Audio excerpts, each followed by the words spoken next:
Hello everyone, I hope you are all well, whether you are learning at school or whether you are learning at home. It's lovely that we've got some more children that have come back into school, and I just want you to know that we are really missing you, all of you, and we want all the children back so we can have the hustle and bustle and the learning and the noise and everything that we're used to having children in school. So we're very much hoping that we're going to be able to have more children in school soon, and we will keep you updated on that. So there's a newsletter that's coming out today, and parents, you can read that and share it with your children as well. Now, one of the things I promised in my last video, children, was that I was going to read you another story of the lovely books, the new books that I've got that are in my room. So I'm going to share this particular story with you today, and it's called Sulwe. And if you look at this book, it's got the most beautiful, beautiful artwork on the front of it. This book is by Lupita Nyong'o, and the artwork is done by Virdee Harrison. So there might be two people that you want to look up or learn more about. Now, Lupita Nyong'o is also an actress. You can see a beautiful picture of her on the back cover of this book. And one of the reasons that I want to read this book to you today, this story is lovely, and it's about Sulwe, and Sulwe, the way that she feels and how she's treated because of the colour of her skin. So this is a beautiful story, and it tells us about Sulwe's feelings and the people around her and how she feels because of the colour of her skin. So I'm going to read this to you, and I want you to think very, very carefully about all the things that I'm going to read to you in this book. Okay, so here's Sulwe. Sulwe was born the colour of midnight. Beautiful pictures. She looked nothing like her family, not even a little. Mama was the colour of dawn. Baba was the colour of dusk, and Mitch, her sister, was the colour of high noon. So that's Sulwe's family, and as you can see, she's looking at them, and in the book they're describing the colour of their skin. Hardly anyone at school looked like Sulwe either. People gave her sister Mitch pet names like Sunshine and Ray and Beauty. People gave Sulwe names like Blackie and Darkie and Night. Sulwe felt very hurt every time, so she hid away while her sister made lots of friends.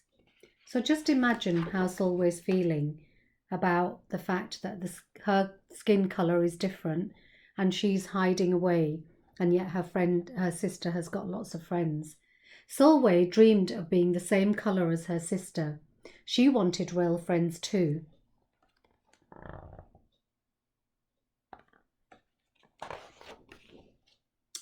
So she got the biggest eraser she could find and tried to rub off a layer or two of her darkness, and it really hurts. She crept into Mama's room and helped herself to makeup. Oh no, Mama's going to be very cross with her. Sulwe decided to work from the inside out, and she ate all the lightest, brightest foods. With a stomachache, she went to bed early and turned to God for a miracle. Dear God, why do I look like midnight when my mother looks like dawn? Please make me as fair as the parents I'm from. I want to be beautiful, not just to pretend. I want to have daylight. I want to have friends. If you hear me, my Lord, and would like to comply, may I wake up as bright as the sun in the sky. Amen. When Mama came to wake her for school the next morning, Sulwe rose to find that not a trace of daylight in her midnight skin.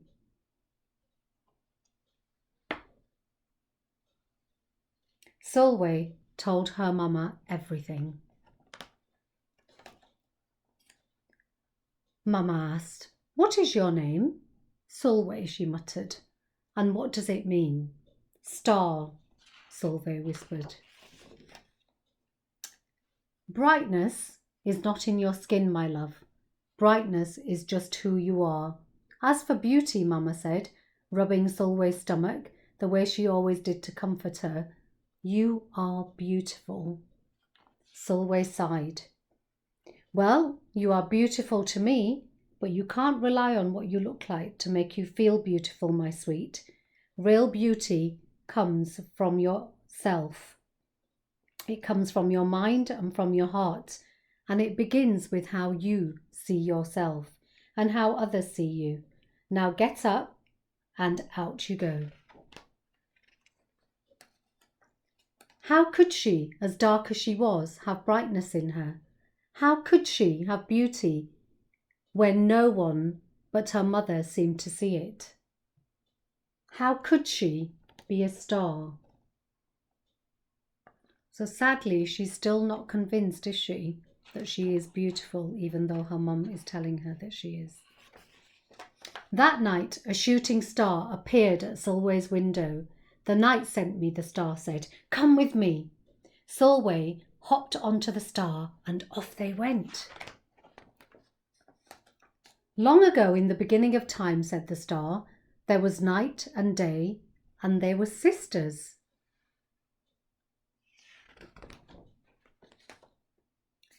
They loved each other very much, but people did not treat the sisters the same. So we've got day and night, and they're sisters. People gave Day pet names like lovely and nice and pretty. People gave Night names like scary and bad and ugly. She felt hurt every time. Well, Night got fed up and walked right off the earth. She was having none of it. She decided to walk right off the earth, and she wasn't going to put up with it. Day stayed behind and enjoyed making everybody happy in the sun. But then Day grew too long. Day began to really miss her sister, and so did everybody else. There had to be a way to get her back. Day set up to find Night, and she did. I miss you, said Day. I miss you too, said Night. But you don't know what it's like to be treated badly for being dark. You're right, I don't, Day replied. But what I do know is that we need you just the way you are. Come and see. Night returned and the people rejoiced. We need the darkest night to get the deepest rest. We need you so that we can grow and dream and keep our secrets to ourselves. The stars chimed in. Brightness isn't just for daylight. Light comes in all colours, and some light can only be seen in the dark. While day had golden glow, with night everything had a silver sheen, elegant and fine.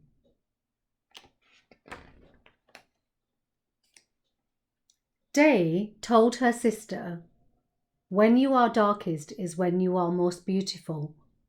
It's when you are most you. Could it be that night did not need to change, not even a little at all?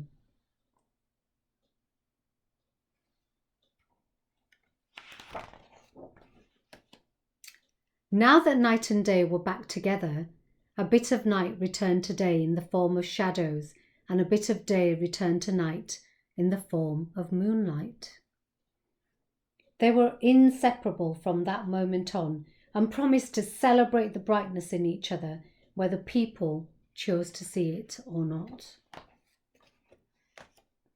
You see, the star explained, we need them both, on their sunniest day and their darkest night, and every shade in between.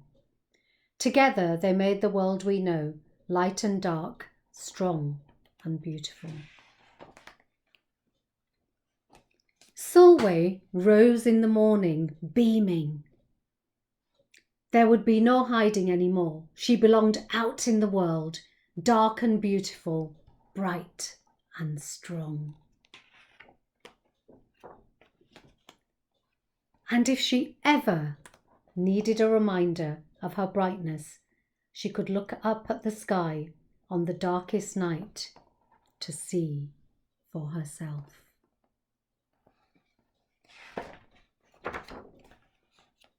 Sulwe felt beautiful on the inside and out.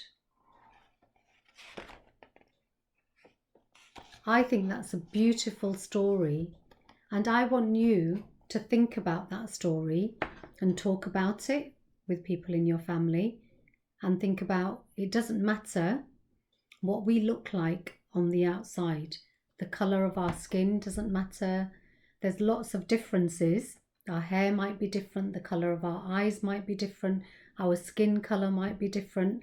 We have lots and lots of similarities, and we have differences as well, but we celebrate those differences, and we celebrate our similarities through lots of different things in our community, through the festivals, through all of the things that we do together as a community. And I'm really proud of all of you children, the community that we've got at Longfield, where everybody cares for each other, everybody looks after each other, and everybody lives together, and we celebrate together, whether we have differences or similarities. But one thing is that we are a race, and the race that we are is the human race. It doesn't matter what colour our skin is, we are all of the human race. So have a think about that. And if you want to respond to this, maybe on DB Primary, to your teachers, tell me whether you like that story. What did you learn from that? And let's reflect on this, and let's together educate people on how the colour of our skin doesn't mean that we can't respect and love and care and treat each other equally. We are all of the human race. And I know that the teachers are doing some work with some of you on this particular topic at the moment. So I hope that you're all going to take part in that. And I hope, parents, that you're going to talk to your children about this story, which is just beautiful. And I hope you enjoyed it. And I look forward to reading to you another story very, very soon. And seeing you in school, hopefully, as well. Take care, everybody. Bye for now.